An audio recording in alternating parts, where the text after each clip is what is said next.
Hello, this is Mark Carpenter, co-author of Master Storytelling, with this week's Tuesday tip for storytelling. This week's tip is know your audience. Now, this may seem like an over-obvious tip, but I often see it violated. An example may be helpful.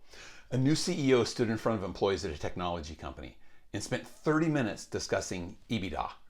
Now, if you don't know what that financial term means, it's earnings before interest, taxes, depreciation, and amortization.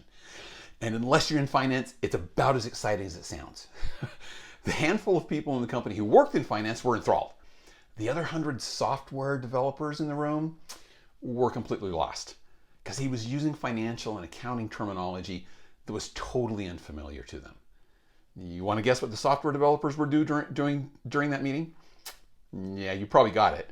They were checked out, playing games on their phones, texting their friends, taking a nap.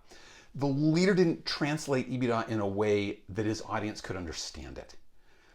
Most people may not have that big of a gap between their story and their audience, but remember to use terminology and examples that your audience can relate to. Speak their language and they'll hear you better.